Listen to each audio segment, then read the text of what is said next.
नमस्कार दोस्तों, स्वागत करता हूं आपका अपने YouTube चैनल पर। कैसे हैं आप सभी लोग? आशा करता हूं कि अच्छे होंगे और सही होंगे। आप लोगों को पता है कि 11 फरवरी 2024 को आपका आरओ का पेपर है। इसी क्रम में आज का जो वीडियो है वो जनसंख्या एवं नगरीकरण पर आधारित है और इसे मैं 4 पार्टों में कंप्लीट करूंगा। 4 पार्टों में कंप्लीट करने का मतलब ये है कि 4 पार्टों में मैं इसके क्वेश्चंस लेकर आऊँगा, जिसमें आपको 30 से 35 मिनट के अंदर 70 से 80 क्वेश्चन आपको करने होंगे, ठीक है, या उससे भी कम समय में। इससे ये होगा कि आपका समय भी कम जाएगा और क्वेश्चन भी आपके तैयार हो जाएंगे। एक तरीके से रिवीजन है, एक तरीके से ये आपका टेस्ट रहेगा। आपको केवल क्वेश्चन पढ़ना है, आंसर देना है। यहाँ पर कोई और बाकी चीज़ों का डिस्कशन नहीं होगा कि उसके अतिरिक्त विकल्पों के बारे में हम बताएं आपको कि विकल्प अन्य विकल्पों का क्या महत्व है या उनसे संबंधित तथ्यों को बताएं। यहाँ सिर्फ आपको क्वेश्चन देखना है, उसका आंसर बताते हुए आगे बढ़ना है ताकि आपका रिवीजन फटाफट हो जाए। और इससे पहले मैं ये मान कर चल रहा हूँ कि आप इन चीज़ों को पढ़ चुके होंगे। अगर नहीं पढ़े होंगे तो आपको क्वेश्चन याद करने की जरूरत यहाँ पर रखनी पड़ेगी। आप क्वेश्चन याद करें या क्वेश्चन देकर आप उन्हें एक तरीके से रट्टा मार लें, जो भी करना हो आप करें, लेकिन आप क्वेश्चन को ध्यान से देखें और अपने मस्तिष्क में उसे संग्रहित करें। तो ये प्रारंभ करते हैं। क्वेश्चन पहला है कि भारत में वर्तमान जनसांख्यिकी संक्रमण सूचक है। ठीक है, भारत में वर्तमान जनसांख्यिकी संक्रमण सूचक है। विकल्प आपको दे दिया गया है, आपको चारों विकल्प देखना है। मैं पहले आपको बता दूं ये जो प्रश्न लिए गए हैं वो परीक्षा वाले की किताब से लिए गए हैं। ठीक है, तो इसमें आपका क्या हो जाएगा, आप विकल्प सब देख लें कि भारत में वर्तमान जनसांख्यिकी संक्रमण सूचक है, इसका विकल्प आपको देखना है। तो इसका जो आंसर हो जाएगा वो क्या क्या हो जाएगा, आंशिक औद्योगिकृत अर्थव्यवस्था का। ठीक है, क्वेश्चन देखिएगा कि ऐसी जनसंख्या प्रायः किन देशों में मिलती है जिनमें उपयुक्त एवं कुशल व्यक्तियों के अभाव में वहां के संसाधनों का पर्याप्त विकास न हो। ठीक है, क्या है, उपयुक्त एवं कुशल व्यक्तियों के अभाव हो, वहां ज्यादा उपयुक्त एवं कुशल व्यक्ति न हो, इस वजह से वहां का जो संसाधन है उसका पर्याप्त विकास न हो। तो इसका जो आंसर हो जाएगा, पहले आप विकल्पों को देख लें, आपको जो विकल्प सही लगे उसे आप टिक कर सकते हैं, नहीं तो मैं इसको बताता हूँ। तो इसका क्या हो जाएगा आंसर आपका, सकल जनाधिक्य। ठीक है, सकल जनाधिक्य क्या होता है कि वहां पर कुशल एवं योग्य व्यक्ति ना होने की वजह से वहां के संसाधन जैसे कि तैसे पड़े रहते हैं, उनका कोई उचित उपयोग नहीं हो पाता है। नेक्स्ट है, किसने कहा है कि अनुकूलतम जनसंख्या वह है जो प्रति व्यक्ति अधिकतम आय प्रदान करती है। ठीक है, जनसंख्या के बारे में कई लोगों ने अपना विचार रखा है। ठीक है, तो उसी में से एक कथन एक विद्वान का है कि अनुकूलतम जनसंख्या वह है जो प्रति व्यक्ति अधिकतम आय प्रदान करती है। तो ये किसने कहा है ये आपको बताना है। तो ये कहा है एडवर्ड विट ने। नेक्स्ट है, जनगणना 2011 के अनुसार निम्नलिखित कथनों में से कौन सा एक सही है। ठीक है, आपको सही कथन बताना है। इसमें कथन दिए गए हैं, आपको कथनों को पढ़ना है और बताना है कि क्या इसमें से सही है। ठीक है, तो आप पहले कथनों को पढ़ लीजिए। सिक्किम भारत का सबसे कम जनसंख्या वाला राज्य है, या फिर 2001 से 2011 के दौरान भारत की 10 की जनसंख्या वृद्धि 15% से कम थी। मिजोरम भारत का सबसे कम जनसंख्या वाला राज्य है। केंद्र शासित क्षेत्रों से दिल्ली का महिला पुरुष अनुपात सबसे अधिक है। तो इसमें सही बताना है। तो आपका सही क्या हो जाएगा, सिक्किम जो है वो सबसे कम जनसंख्या वाला राज्य है। ठीक है, जनगणना 2011 के अनुसार भारत के निम्नलिखित राज्यों में से किसकी जनसंख्या उत्तर प्रदेश के बाद सबसे अधिक है। 2011 की जनगणना के अनुसार उत्तर प्रदेश के बाद सबसे अधिक जनसंख्या वाला कौन सा राज्य है, तो वो राज्य आपका महाराष्ट्र है।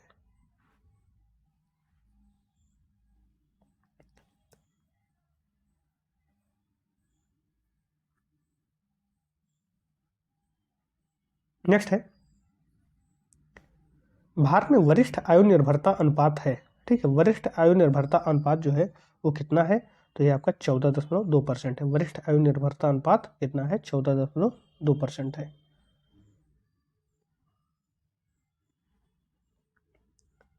वर्ष 2011 की जनगणना के अनुसार जनसंख्या की दृष्टि से देश का दूसरा सबसे बड़ा राज्य कौन सा है। जनगणना की दृष्टि से दूसरा सबसे बड़ा राज्य, अभी हमने एक क्वेश्चन पहले से देखा था, महाराष्ट्र है।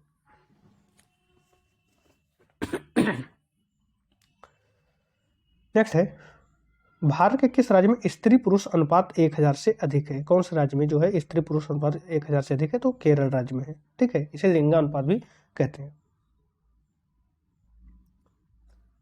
नेक्स्ट है, 2011 की जनगणना के अनुसार ग्रामीण जनसंख्या का सर्वाधिक प्रतिशत भारत के किस राज्य में है। तो यहाँ ग्रामीण जनसंख्या की बात हो रही है, तो ग्रामीण जनसंख्या का सर्वाधिक प्रतिशत आपका हिमाचल प्रदेश में आपको देखने को मिलेगा। नेक्स्ट है, 2011 की जनगणना के अनुसार भारत का सर्वाधिक जनघनत्व वाला प्रदेश कौन सा है? जनघनत्व की बात है कि क्षेत्रफल दिया है और उसमें ज़्यादा से ज़्यादा कितनी जनसंख्या बसे, या यूँ कह सकते हैं जनसंख्या बटे क्षेत्रफल कर दीजिए उस एरिया का। तो इसमें कौन सा है आपका? बिहार है। ठीक है, जनघनत्व बिहार का सर्वाधिक है। जब आपका आएगा कि कितना है तो वहाँ पर ये भी आपको बता दिया जाएगा। अधोलिखित में महिला साक्षरता का न्यूनतम प्रतिशत पाया जाता है। महिला साक्षरता का न्यूनतम प्रतिशत कहाँ पाया जाता है? तो बिहार में पाया जाता है। निम्नलिखित में से किस राज्य में जनसंख्या का सबसे विरल बसाव पाया जाता है? सबसे विरल बसाव जनसंख्या का आपको जम्मू कश्मीर में मिलेगा, दिए गए विकल्पों में। 1 से 14 वर्ष के बच्चों की संख्या सर्वाधिक निम्नलिखित में से कहाँ पाई जाती है? 1 से 14 साल के बच्चों की सर्वाधिक जनसंख्या किस राज्य में, यहाँ राज्य न होकर बल्कि महाद्वीप दिए गए हैं, किस महाद्वीप में पाई जाती है? तो ये आपको एशिया में मिलेगा। निम्नलिखित में न्यूनतम लिंगानुपात वाला राज्य कौन सा है? न्यूनतम लिंगानुपात वाला राज्य आपका हरियाणा है। भारत की जनसंख्या वृद्धि दर 2001 से 2011 के दशक में थी। 2001 से 2011 के दशक में भारत की जो जनसंख्या वृद्धि दर थी वो कितनी थी? 17.70। ये जब 2011 के अंतिम आंकड़े प्रदर्शित हुए तभी आपको ये मिला 17.70%। 2011 की जनगणना अनुसार न्यूनतम जनसंख्या वृद्धि दर है। न्यूनतम जनसंख्या वृद्धि दर किस राज्य की है? तो ये आपकी नागालैंड की है, इसकी ऋणात्मक में है। 2011 की जनगणना में अधिकतम जनसंख्या वृद्धि दर, अधिकतम जनसंख्या वृद्धि दर यहाँ देखिए राज्य और आपको केंद्र शासित प्रदेश दोनों दिया गया है। तो जब इस तरीके से हो तो आपका दादर एवं नागर हवेली हो जाएगा।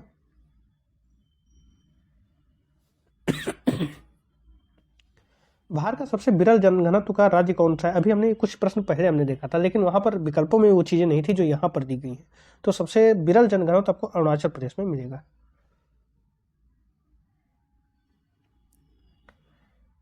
भारत के साक्षर राज्यों का अवरोही क्रम है, यानी सबसे ज्यादा साक्षर राज्य कौन सा है, फिर उसके बाद कौन सा है, फिर उसके बाद कौन सा, इस तरीके से हमें बताना है। तो सभी लोग जानते हैं कि केरल सबसे ज्यादा साक्षर है, ये सभी को पता है। उसके बाद आपका मिजोरम आता है, ठीक है, फिर गोवा और त्रिपुरा।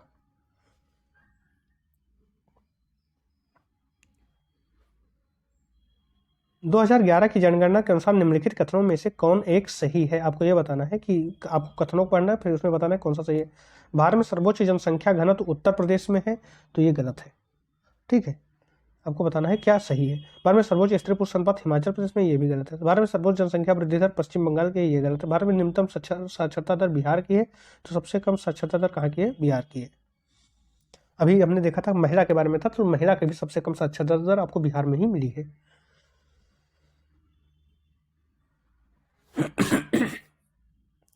नेक्स्ट है, कथन आपको दिया गया है गंगा का मैदान भारत का सर्वाधिक सघन जनसंख्या वाला भाग है।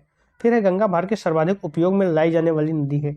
इसमें आपको बताना है कि कौन सा, मतलब ए सही है, ए तथा आर दोनों सही है, और आर ए की सही व्याख्या। देखिए आपको विकल्प दिया गया है, अब विकल्प देख लें पहले। तो इसमें क्या हो जाएगा कि देखिए गंगा का मैदान भारत का सर्वाधिक सघन जनसंख्या वाला भाग है, ये सही है, क्योंकि चूंकि नदी है, नदी के किनारे जनसंख्या वैसे ही जनसंख्या घनत्व वैसे बढ़ जाती है।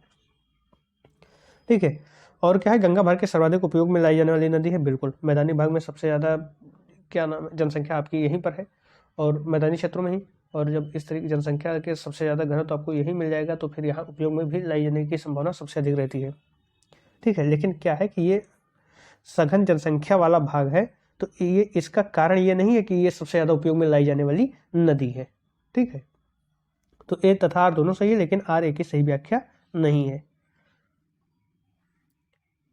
विश्व की जनसंख्या में भारत का हिस्सा वर्तमान में कितना है? तो 17.5% विश्व की जनसंख्या में है। क्षेत्रफल की अगर दृष्टि दें तो 2.4% क्षेत्रफल विश्व का रखता है, स्थल भाग का। सर्वाधिक लिंगानुपात किस प्रदेश में है? सर्वाधिक लिंगानुपात की अगर हम बात करते हैं तो आपको पुडुचेरी में मिलता है। साक्षरता दर की गणना के लिए आयु सीमा है। ठीक है, तो आयु सीमा क्या है? तो 7 वर्ष के ऊपर है। पहले कुछ जो 51, 61 और 71 तक था, तो वहां पर आपको 5 वर्ष के ऊपर ही, शायद 61 से 71 तक आपको 5 वर्ष के ऊपर लिया जाता था, लेकिन अब 7 वर्ष से ऊपर हम साक्षरता दर के लिए लेते हैं। चलिए आगे बढ़ते हैं।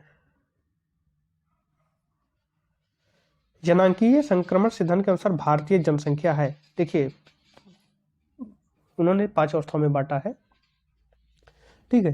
जो संक्रमण सिद्धांत के अनुसार जो जनसंख्या का आपका जनांकीय संक्रमण है उसके आधार पर 5 वर्गों में बांटा गया है। इसमें आपका जो भारत है वो तीसरी अवस्था की ओर है। और तीसरी अवस्था में क्या होता है, तीसरी अवस्था में होता है कि जन्म दर में भी कमी रहती है और मृत्यु दर में भी कमी रहती है, ठीक है। दूसरे में क्या होता है कि जन्म दर में अधिकता रहती है और मृत्यु दर में कमी हो जाती है। पहले में क्या होता है, जन्म दर और मृत्यु दर दोनों उच्च अवस्था में रहते हैं। नेक्स्ट है, निम्न राज्यों में से किसमें 2011 की जनगणना के अनुसार सबसे अधिक लिंग अनुपात मिलता है। देखिए यहाँ पर निम्न राज्यों की बात कर रहा है। इससे पहले हमने जो क्वेश्चन देखा था उसमें ये ऑप्शन आपको नहीं मिले थे, तो इसमें जो है तमिलनाडु जो है वहां पर सबसे अधिक लिंग अनुपात मिलता है। निम्नांकित राज्यों में से किसमें कुल जनसंख्या में ईसाइयों का प्रतिशत अधिक है, तो ईसाइयों का जो प्रतिशत है वो आपका नागालैंड में सर्वाधिक है। भारत में उच्च शिशु मृत्यु दर संबंधित है, उच्च शिशु मृत्यु दर आपको कहाँ मिलेगा, मध्य प्रदेश में, ठीक है, 43 आपको मिलता है यहाँ पर। सर्वाधिक जनजातीय जनसंख्या वाला राज्य है, सर्वाधिक जनजातीय जनसंख्या वाला राज्य आपका कौन सा है, तो ये आपका मध्य प्रदेश है। निम्नांकित राज्यों में से किसमें अनुसूचित जातियों का प्रतिशत अनुपात सर्वाधिक है, अनुसूचित जातियों का जो प्रतिशत अनुपात है, ठीक है, यहाँ प्रतिशतता की बात कर रहा है, ना कि अनुसूचित जातियों की संख्या की बात कर रहा है, ठीक है। हो सकता है कि कहीं पर 80 जनसंख्या और कहीं पर 90 जनसंख्या हो, लेकिन 80 वाले में प्रतिशतता अधिक हो और 90 वाले में प्रतिशतता कम हो, ठीक है, क्योंकि जहाँ प्रतिशतता की बात होती है वहाँ सापेक्षता की बात होती है, और जब सिर्फ जनसंख्या की बात करते हैं तो वो निरपेक्ष होता है, ठीक है। तो आपका जो अनुसूचित जातियों का जो प्रतिशत है सर्वाधिक, वो प्रतिशत आपको पंजाब में मिलेगा, 31 कुछ के करीब आता है वहां पर। किस धार्मिक समूह का सर्वाधिक भाग नगरीय है, ठीक है, सर्वाधिक भाग नगरीय किस धार्मिक समूह का है, तो ये जैन का है। सर्वाधिक अनुसूचित जाति की जनसंख्या वाला, देखिए वहां प्रतिशतता था और यहाँ पर आपका क्या है, जनसंख्या की बात हो रही है, तो ये उत्तर प्रदेश है आपका। प्रतिशतता में तो पंजाब था। जनगणना 2011 के अनुसार सर्वाधिक जनघनत्व वाला केंद्र शासित प्रदेश है, तो सर्वाधिक जनघनत्व वाला केंद्र शासित प्रदेश कौन सा है, दिल्ली। 2011 की जनगणना के अनुसार किस केंद्र शासित क्षेत्र में स्त्रियों की साक्षरता दर सर्वाधिक है, देखिए केंद्र शासित प्रदेश की बात कर रहा है, केंद्र शासित क्षेत्र में स्त्रियों की साक्षरता दर सर्वाधिक है, तो ये आपका लक्षद्वीप है। निम्नलिखित में से कौन सा एक वर्ष के दौरान संशोधित जन्म दर को दर्शाता है, प्रति 1000 स्त्रियों पर जन्मे शिशुओं की संख्या को, प्रति 1000 व्यक्तियों पर जन्मे शिशुओं की संख्या को, प्रति 1000 स्त्रियों पर जीवित जन्मे शिशुओं की संख्या को, या प्रति 1000 व्यक्तियों पर जीवित जन्मे शिशुओं की संख्या को। तो इसमें से कौन सा है जो आपका संशोधित जन्म दर को दर्शाता है, ठीक है। एक होता है अशोधित और एक होता है संशोधित जन्म दर, ठीक है। तो इसमें कौन सा दर्शाता है, तो इसमें आपका दर्शाता है कि 1000 व्यक्ति पर जन्मे शिशुओं की संख्या हो, ठीक है, जीवित की बात नहीं है और ना ही स्त्री और पुरुष की बात है, सिर्फ सारे व्यक्तियों पर 1000 पर कितने शिशु जो जन्म लिए हैं उनकी बात हो रही है, ना कि जीवित या मृत। तो ऑप्शन बी इसका राइट आंसर हो जाएगा। भारत में उच्चतम जनसंख्या वृद्धि दर रही है, तो कब से कब तक उच्चतम जनसंख्या वृद्धि दर रही है, तो 1961 से 1971 के मध्य क्या है, उच्चतम जनसंख्या वृद्धि दर रही है। उसके बाद 71 के बाद वो क्रमशः घटते हुए क्रम में आई है, शायद 24.78% थी, 24.78% थी आपका 1971 में, 1961 और 71 के मध्य में, उसके बाद घटते हुए ही आई है। प्रेजेंट टाइम में 17.70 है। जनांकीय संक्रमण सिद्धांत को प्रतिपादित किया था, जनांकीय संक्रमण सिद्धांत को किसने प्रतिपादित किया था, तो FW नोटेस्ट्रीन ने। केरल में उच्च साक्षरता का कारण क्या है, केरल में उच्च साक्षरता का कारण क्या है, तो सुविकसित सामाजिक अवसंरचना है। जनसंख्या दिवस कब मनाया जाता है, तो जनसंख्या दिवस जो मनाया जाता है वो 11 जुलाई को मनाया जाता है। अनुकूलतम जनसंख्या सिद्धांत के प्रवर्तक थे, अनुकूलतम जनसंख्या सिद्धांत के प्रवर्तक आपके डाल्टन थे। समान जनसंख्या घनत्व दर्शाने वाली रेखा है, तो ये आपकी जो रेखा है वो आइसोपाइकनिक है। जनसंख्या वितरण को प्रभावित करने वाला प्रमुख कारण है, जनसंख्या वितरण को प्रभावित करने वाला प्रमुख कारण क्या है, तो जलवायु है। भारत में अंग्रेजों के समय में प्रथम जनगणना हुई थी, तो ये लॉर्ड मेयो के टाइम में हुई थी, लॉर्ड मेयो के कार्यकाल में 1872 में हुई थी। भारत में वर्तमान में 2020 शिशु मृत्यु दर है, ठीक है, 2020 में शिशु मृत्यु दर है, तो ये कितना है, यह 28 प्रति हजार है, 1000 पर 28 है। कथन, जनसंख्या का आकार और इसकी संरचना सामाजिक परिवर्तन के लिए उत्तरदायी है, ठीक है, जनसंख्या का आकार और इसकी जो संरचना है सामाजिक परिवर्तन के लिए उत्तरदायी है, ये आपका क्या है, कथन है। उस व्यावसायिक समूह की प्रजननता जिसमें पत्नियां अधिक लाभकारी पेशों में लगी हैं कम होती हैं, तुलना में उसी आर्थिक वर्ग में जहां ऐसा नहीं है, ठीक है, उसी आर्थिक वर्ग में, ठीक है, आर्थिक जो सीमा है वही है, लेकिन यह है कि वहां महिलाएं काम नहीं कर रही हैं, ठीक है। तो क्या है कि जनसंख्या का आकार उसकी संरचना सामाजिक परिवर्तन के लिए उत्तरदायी है, ये बिल्कुल सही है। और उस व्यावसायिक समूह की प्रजननता जिसमें पत्नियां अधिक लाभकारी पेशों में लगी हुई हैं, तो अगर वो महिलाएं लगी हुई हैं तो वहां पर क्या है कि उनकी जो प्रजननता है वो क्या होती है, वहां कम होती है, ठीक है, तो ये चीज भी सही है। तो ये क्या है, ए जो है आर का कारण है, ए कथन है उसका कारण आर सही है।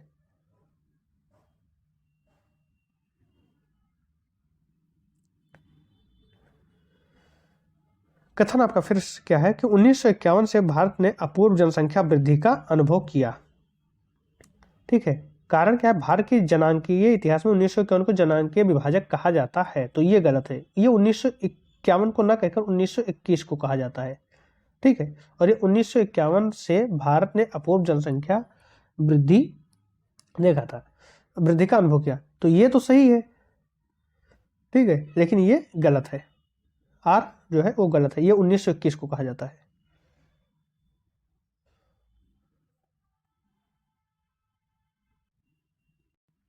वर्तमान भारत में जन्म दर तथा मृत्यु दर से संबंधित निम्न में से कौन सा कथन सही है। जन्म दर उठ रही है तथा मृत्यु दर गिर रही है। देखिए सबसे पहले आप समझ लीजिए कि भारत इस समय संक्रमण से धर्म में किस अवस्था में है, तो तीसरी अवस्था में है, और तीसरी अवस्था में क्या कहा गया है कि जन्म दर भी कम है और मृत्यु दर भी कम है, तो जन्म तथा मृत्यु दर दोनों गिर रही है, यही आपका ऑप्शन हो जाएगा। सूची 1 के साथ सूची 2 का सुमेल करना है, आपको बताना है जनघनत्व तो है प्रति किलोमीटर के हिसाब से, ठीक है, सुमेल कौन नहीं है, ठीक है, सुमेल करना नहीं है, आपको बताना है कि कौन सा सुमेलित नहीं है, तो यहाँ पर सुमेलित बताना है कौन सा नहीं है। बिहार का 1108 दिया गया है, ये गलत है, ये 1106 होना चाहिए, ठीक है, कितना होना चाहिए, ये 1106 होना चाहिए बिहार का। केरल का 860 सही है, उत्तर प्रदेश का 829 है, आंध्र प्रदेश का 308 सही है, ठीक है, तो ये आपका सुमेलित नहीं है। चलिए आगे बढ़ते हैं। जनसंख्या के आयु लिंग संगठन को निरूपित करने की सर्वोत्तम विधि है, तो कौन सी विधि सर्वोत्तम है, तो पिरामिड आरेख जो है वो सर्वोत्तम विधि है। आयु लिंग संगठन को निरूपित करने का सर्वोत्तम विधि क्या है, पिरामिड आरेख।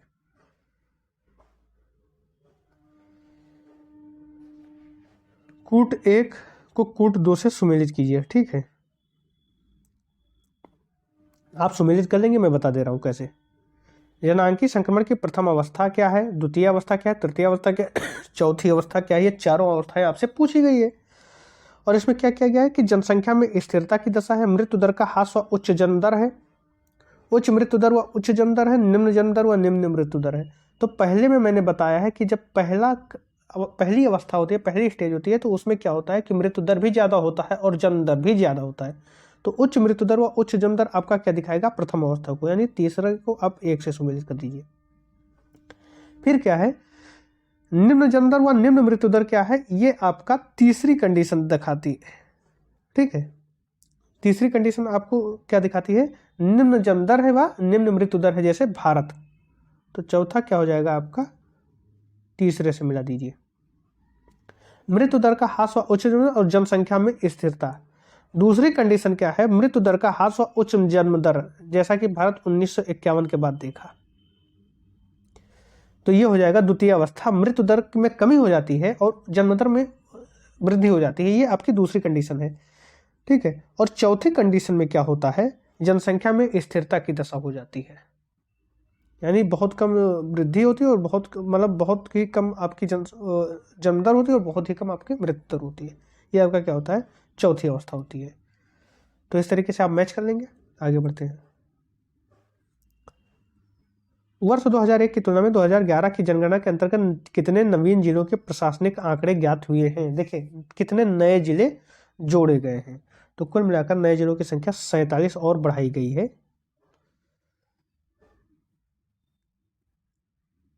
तो आपका 640 के करीब जिले हो गए हैं। जनगणना 2011 के अनुसार देश में कुल कितने जिले हैं, तो ये आपके 640 हैं। 47 बढ़ाकर 640 हो गए, पहले 593 थे। 15वीं जनगणना के अनुसार भारत में 2001-11 के दशक में सर्वाधिक जनसंख्या वृद्धि दर किस राज्य में, केंद्र शासित प्रदेश को यहाँ छोड़ देना है, दर्ज की गई। हमें ये बताना है 15वीं जनगणना 2001 से 2011 का जो दशक है जिसमें जनगणना 2011 में जाकर हुई है, वो आपकी 15वीं जनगणना है। ठीक है, और स्वतंत्र भारत की 7वीं जनगणना। तो आपको ये बताना है, केंद्र शासित प्रदेश हमें हटा देना है, उसके बाद बताना है कि किस राज्य में सबसे ज्यादा जनसंख्या वृद्धि दर देखने को मिली है, तो वो हमें मिलती है मेघालय में। 15वीं जनगणना में देश में सर्वाधिक दशकीय जनसंख्या वृद्धि दर किस राज्य या केंद्र शासित प्रदेश की दर्ज की गई है। अच्छा, वहां पर हम सिर्फ राज्य को देख रहे थे, यहाँ हमें केंद्र शासित प्रदेश को भी इंक्लूड कर लेना है। और जब ऐसा होता है तो दादर एवं नागर हवेली जो है वो सबसे टॉप पर चला जाता है कि वहां सबसे ज्यादा वृद्धि दर हुई है। नेक्स्ट है 2001 और 11 के दशक में देश में न्यूनतम दशकीय जनसंख्या वृद्धि दर किस राज्य या केंद्र शासित प्रदेश की दर्ज की गई है। तो यहाँ राज्य और केंद्र शासित दोनों प्रदेशों की बात की गई है, यानी दोनों को इंक्लूड करके हम देखेंगे। तो ये आपका नागालैंड की देखने को मिली है और यहाँ ऋणात्मक है।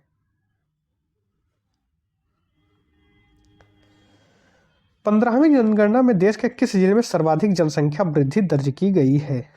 तो सर्वाधिक जो जनसंख्या देखने को मिली है वो आपको किस जिले में देखने को मिली है, तो वो हमें मिलता है अरुणाचल प्रदेश में सर्वाधिक जनसंख्या वृद्धि दर। यहाँ 100 के एबव 111 के करीब शायद चली गई थी। देश के किस जिले में 2011 की जनगणना में न्यूनतम जनसंख्या वृद्धि दर दर्ज की गई है, यानी किस जिले में, जिले की बात कर रहा है यहाँ पर, राज्य की बात नहीं कर रहा है। तो ये आपको बताना है कि किस जिले में 2011 की जनगणना सबसे कम गई थी। तो ये लॉन्गलेंग है नागालैंड में। जनगणना 2011 में 2001 की तुलना में साक्षरता दर में कितने प्रतिशत की वृद्धि हुई है। तो कुल कितने प्रतिशत की वृद्धि हुई, 8.2% की वृद्धि हुई है। पहले आपका 64.8 था, 8% साक्षरता दर थी, जो कि कितनी हो गई थी, 73 हो गई थी। यानी 2001 में 64.8% थी, अब 73 है।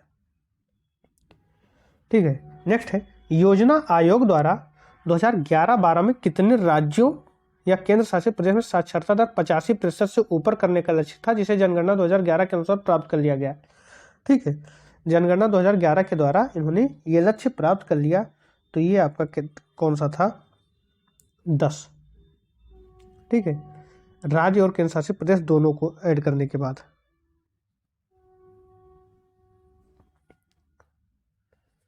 नेक्स्ट है जनगणना 2011 में कितने राज्यों की जनगणना बर्फ अवरुद्ध क्षेत्रों के अंतर्गत की गई थी। तो आपका 3 राज्य हैं जिन्हें बर्फ अवरुद्ध क्षेत्रों के अंतर्गत की गई थी। जनगणना 2011 में जनगणना है तो किस विधि का उपयोग किया गया है। तो इसमें किस विधि का प्रयोग किया गया है, तो एक्सटेंडेड डे फैक्टो का प्रयोग किया गया है। किसमें, जनगणना 2011 में जनगणना करने के लिए। 2011 की जनगणना अनुसार एक व्यक्ति प्रति किलोमीटर जनघनत्व वाला देश का एकमात्र जिला कौन सा है, यानी 1 किलोमीटर में एक ऐसा कौन सा जिला था। तो अरुणाचल प्रदेश का दिबांग घाटी। 2011 की जनगणना रिपोर्ट के अनुसार भारत में ग्रामीण जनसंख्या का प्रतिशत कितना है। ठीक है, 2011 की जनगणना के अनुसार देखिए यहाँ पर आप इस पर ध्यान दीजिए और इस पर ध्यान दीजिए। तो क्वेश्चन भविष्य का पूछ लिया गया है यहाँ पर, ठीक है। अगर हम 2011 की जनगणना के अनुसार देखते हैं तो ये 2011 की बात कर रहा है। यह हो सकता है, ठीक है। 2011 में क्या है, जो ग्रामीण जनसंख्या का प्रतिशत है वो 68.9% है, और शहरी अगर निकाला तो आप 100 में से माइनस कर दीजिए तो लगभग 31.1% आपका आ जाएगा क्या, शहरी जनसंख्या का प्रतिशत। नेक्स्ट है, निम्नलिखित राज्यों में से किसमें भारत की जनगणना 2011 में अनुसूचित जनजाति के लोगों की संख्या सर्वाधिक अंकित की गई है। अनुसूचित जनजाति की बात कर रहा है, ना कि अनुसूचित जाति की बात कर रहा है। और किस राज्य में सर्वाधिक अनुसूचित जनजाति के लोगों की संख्या सर्वाधिक मिली है, तो ये कहाँ मिली थी, मध्य प्रदेश में। निम्नलिखित में से किस राज्य में राष्ट्रीय औसत की तुलना में साक्षरता दर कम है, राष्ट्रीय औसत की तुलना में, तो आंध्र प्रदेश में। आपका 73 राष्ट्रीय औसत साक्षरता दर कितना था, 73% था, उससे भी कम है आपका आंध्र प्रदेश में। भारत की जनगणना 2011 के अंतिम आंकड़ों के अनुसार निम्नलिखित में से कौन सा राज्य सर्वाधिक जनसंख्या वाला है, ठीक है। 2011 के अंतिम आंकड़ों के अनुसार निम्नलिखित में से कौन सा राज्य जो है वो सर्वाधिक जनसंख्या वाला है। देखिए उत्तर प्रदेश इसमें दिया नहीं तो सबसे पहले सभी लोग टिक करते थे, तो पंजाब है। भारत में जनसंख्या घनत्व तो है निरंतर बढ़ा है, लगभग इस तरह, ये आपको बताना है। यूपी आरओ का क्वेश्चन भी है। तो निरंतर क्या हुआ है, बढ़ा है जनघनत्व, जनसंख्या घनत्व जो है वो निरंतर बढ़ा है। भारत में निम्नलिखित में से किस राज्य में सर्वाधिक ग्रामीण साक्षरता पाई जाती है, सर्वाधिक ग्रामीण साक्षरता कहाँ मिलेगी, केरल में ही मिलेगी आपको। निम्नलिखित में से किस केंद्र शासित प्रदेश में आबादी का घनत्व सबसे कम है, ठीक है। यहाँ केंद्र शासित प्रदेश की बात कर रहा है, तो ये आबादी का घनत्व आपका अंडमान और निकोबार में सबसे कम है। जब जनसंख्या विशेषज्ञ 2016 के आसपास भारत को मिलने वाली संभावित जनसांख्यिकी बोनस की बात करते हैं, तो उनका आशय निम्नलिखित में से किस तथ्य से होता है। तो देखिए जब हम जनसंख्या की लाभ की कभी भी बात करते हैं, जनसांख्यिकी बोनस, तो इसका मतलब लाभ की अगर हम बात कर रहे होते हैं तो लाभ तभी है जब हमारे पास काम करने वाले लोगों की संख्या अधिक हो। काम करने वाले लोगों की मतलब क्या है, तो ऐसे लोग जो उत्पादनकारी आयु समूह में वृद्धि है, ठीक है। जनसंख्या में उत्पादनकारी आयु समूह में वृद्धि, इसका मतलब ये होगा कि कामकाजी लोग ज्यादा हुए, निर्भर लोग कम हुए। निर्भर कौन है, तो 15 0 से 14 तक, और फिर उसके बाद 65+ के जो है ये सब निर्भर ही होते हैं। इसके बीच में जो है वो आपके कामकारी लोग हैं, कार्यकारी लोग। तो वो क्या है, जनसंख्या में उत्पादनकारी आयु समूह में वृद्धि को दिखाते हैं कि हाँ आपके यहाँ कार्यकारी जनसंख्या बढ़ रही है। निम्नलिखित में से कौन सा बिंदु राष्ट्रीय जनसंख्या नीति के अंतर्गत निर्मित 10 वर्षीय कार्य योजना का अंग नहीं है। क्वेश्चन एक बार आप फिर से पढ़ लीजिए। निम्नलिखित में से कौन सा बिंदु राष्ट्रीय जनसंख्या नीति के अंतर्गत निर्मित 10 वर्षीय कार्य योजना का अंग नहीं है। ये आपका विकल्प दिया गया है। तो इसमें जो है आपका स्वयं सहायता समूहों की उच्चतर संलग्नता, निःशुल्क एवं अनिवार्य प्रारंभिक शिक्षा, विवाहों एवं गर्भधारण का अनिवार्य पंजीकरण, ऐसे पुरुषों के लिए विशेष पुरुषों जो अंत परिवार नियोजन उपायों का उपयोग करते हो, ठीक है। तो बाकी चीजें जो है वो कार्य योजना का अंग है, लेकिन स्वयं सहायता समूह की उच्चतर संलग्नता जो है ये समूह का अंग नहीं है। ये क्या है, कार्य योजना का अंग नहीं है। भारत के निम्नलिखित राज्यों को उनकी जनसंख्या घनत्व के अवरोही क्रम में व्यवस्थित कीजिए, ठीक है। हमें उनके अवरोही क्रम में व्यवस्थित करना है। तो आपको पता है कि सबसे ज़्यादा जनसंख्या घनत्व कहाँ है, फिर उससे कम कहाँ है, फिर उससे कम, इस तरीके से हमें सेट करना है इसे। तो सबसे ज़्यादा जनसंख्या घनत्व आपको कहाँ मिलेगा, बिहार में मिलता है, ठीक। बिहार के बाद आपको पश्चिम बंगाल में मिलेगा, फिर पश्चिम बंगाल से जब हम कम करेंगे तो केरल में मिलेगा, ठीक है। जनसंख्या घनत्व को हमें कम करना है, कम करते हुए लिखना है। और फिर उसके बाद आपका कहाँ है, उत्तर प्रदेश, ठीक। तो 1 4 2 3। अब हो सकता है कि कुछ लोगों को संदेह हो, कुछ लोगों को हो सकता है लगे कि केरल कैसे यहाँ पर उत्तर प्रदेश से पहले आ गया। तो मैं आपको बता दूं, बिहार का जो जनघनत्व है, जनघनत्व का क्या है कि व्यक्ति 1 किलोमीटर स्क्वायर एरिया में कितने व्यक्ति हैं। तो बिहार में आपको मिलेंगे कितने, 1106। अभी कुछ देर पहले हमने इस पर चर्चा की थी, जहाँ पर 1108 दिया था और हमने उसे गलत टिक किया था। बिहार 1106 व्यक्ति 1 किलोमीटर स्क्वायर का एरिया है, उसमें आपको मिल जाएगा। अगर हम केरल और फिर उसके बाद देखिए विकल्प सी इसका सही है, तो फिर चौथे नंबर पर पश्चिम बंगाल। अब पश्चिम बंगाल का कितना होना चाहिए, तो पश्चिम बंगाल का जो है वो 1028 है। 1028 व्यक्ति 1 किलोमीटर स्क्वायर के एरिया में आपको मिल जाएंगे, यानी 1106 के बाद 1028। फिर अब देखिए उत्तर प्रदेश के लोगों को समझ में आना चाहिए, उत्तर प्रदेश की जनसंख्या अधिक है तो उत्तर प्रदेश आना चाहिए, लेकिन ऐसा नहीं है। हम जनसंख्या को क्षेत्रफल से भाग कर देते हैं, फिर हमें पता चलता है कि कितने 1 किलोमीटर स्क्वायर में कितनी जनसंख्या है। तो इस हिसाब से देखते हैं तो केरल में भले जनसंख्या उत्तर प्रदेश से कम हो, लेकिन एरिया भी तो कम है, तो वहां आता है आपका, तो केरल कितना आ जाता है 860। 860 व्यक्ति 1 किलोमीटर स्क्वायर में है। और फिर अगर हम बात करें उत्तर प्रदेश की, तो यहाँ 829 ही है। तो देखिए 829 से ज़्यादा है 860 ना, तो उत्तर प्रदेश से पहले आ जाएगा केरल आपका। तो घटता क्रम क्या हो जाएगा, पहले बिहार, फिर पश्चिम बंगाल, फिर केरल, फिर आपका उत्तर प्रदेश, यानी 1 4 2 3। ठीक है, चलिए आगे बढ़ते हैं। वर्ष 2001 की तुलना में 2011 में 0 से 6 वर्ष आयु वर्ग के लिंगा अनुपात में कितनी कमी आई है। तो ये कुल कितनी कमी आई है, तो ये है 8 की कमी आई है। स्वतंत्रोपरांत 0 से 6 वर्ष के आयु वर्ग के लिंगानुपात में सर्वाधिक कमी किस दशक में हुई है। तो ये आपका 1991 से 01 यानी 2001 के मध्य हुई। 1991 से 2001 के मध्य आपका क्या हुआ है, 0 से 6 वर्ष के आयु वर्ग के लिंगानुपात में सर्वाधिक कमी आई है। नेक्स्ट है 2001 से 11 के दशक में 0 से 6 आयु वर्ग के लिंगानुपात में किस राज्य या केंद्र शासित प्रदेश, दोनों को इंक्लूड किया है, राज्य को भी और केंद्र शासित प्रदेश को भी, सर्वाधिक कमी दर्ज की गई है। तो जम्मू कश्मीर में सर्वाधिक कमी दर्ज की गई है, किसमें, 0 से 6 आयु वर्ग के लिंगानुपात में। 2001 से 2011 के मध्य के दशक में 0 से 6 आयु वर्ग के लिंगानुपात में किस राज्य या केंद्र शासित प्रदेश में सर्वाधिक वृद्धि दर्ज की गई है। पहले कमी कहाँ है, तो जम्मू कश्मीर में, और सर्वाधिक वृद्धि आपको कहाँ मिलती है, तो पंजाब में मिलती है। लेकिन किस आयु वर्ग में, 0 से 6 के आयु वर्ग में। जनगणना 2011 के अंतर्गत गृह सूचीकरण एवं आवासीय जनगणना की प्रश्नावली में कुल कितने प्रश्न थे, ये इंपॉर्टेंट क्वेश्चन है। कुल कितने प्रश्न उसमें पूछे जा रहे थे, तो 35 प्रश्न।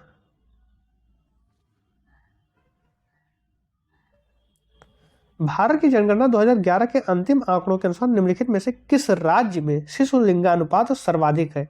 ठीक है, राज्य की बात कर रहा है, ना कि केंद्र शासित प्रदेश को लेकर ये कर रहा है, और पूछ रहा है कि शिशु लिंगानुपात सर्वाधिक है, तो शिशु लिंगानुपात जो है वो आपका छत्तीसगढ़ में सर्वाधिक है।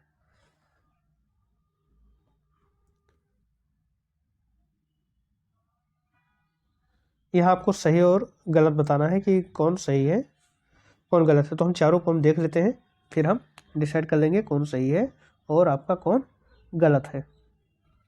तो यहाँ पर हमें सही बताना है। लक्षद्वीप में सबसे कम जनसंख्या पाई जाती है, सही है। चंडीगढ़ में सर्वाधिक जनसंख्या घनत्व पाया जाता है, ये गलत है। अरुणाचल प्रदेश में सबसे सर्वाधिक जहाँ कहाँ सबसे ज़्यादा जनसंख्या घन पाया जाता है, तो 1106 हमने कहा बताया बिहार में। अरुणाचल प्रदेश में सबसे कम जनसंख्या घनत्व पाया जाता है, ये सही है। यहाँ तो एक जिला ऐसा है जहाँ पर 1 किलोमीटर स्क्वायर में एक व्यक्ति आपको मिल गया था। दादरा एवं नगर हवेली में जनसंख्या की सर्वाधिक दशकीय वृद्धि पाई गई है, ये भी आपका सही है। तो यानी 1, 3 और 4 ये तीनों सही है। सिर्फ चंडीगढ़ में सर्वाधिक जनसंख्या घनत्व पाया जाता है, ये गलत है, बल्कि इसके बजाय बिहार में पाया जाता है। तो ऑप्शन आप टिक कर लीजिए 1, 3, 4। भारत में प्रभावित साक्षरता दर की गणना की जाती है। तो साक्षरता दर की जब बात होती है तो 7 वर्ष की उम्र से ऊपर की जनसंख्या से हम साक्षरता दर की गणना करते हैं।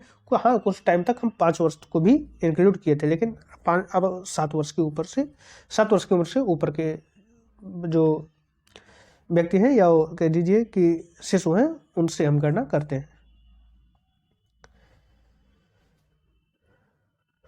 शैक्षिक विकास सूचकांक फरवरी 2011 के अनुसार भारत के 4 उच्चतम स्थान वाले राज्य हैं। शैक्षिक विकास सूचकांक के अंतर्गत हम यहाँ पर देखेंगे तो सबसे पहले आपका केरल नाम तो आ ही जाएगा, फिर आपका तमिलनाडु है, फिर पंजाब और दिल्ली है। तो ऑप्शन ए इसका राइट आंसर हो जाएगा। आज का लास्ट क्वेश्चन है, भारत की गिनती जनांकीय लाभांश वाले देश के रूप में की जाती है, ऐसा इसलिए है। देखिए यहाँ फिर आ गया डेमोग्राफिक डिविडेंड, लाभांश की बात कर रहा है। तो कभी कभी कहते हैं ना कि बढ़ती जनसंख्या हमारे लिए लाभप्रद है, उसके लाभ में हमें क्या बताया जाता है?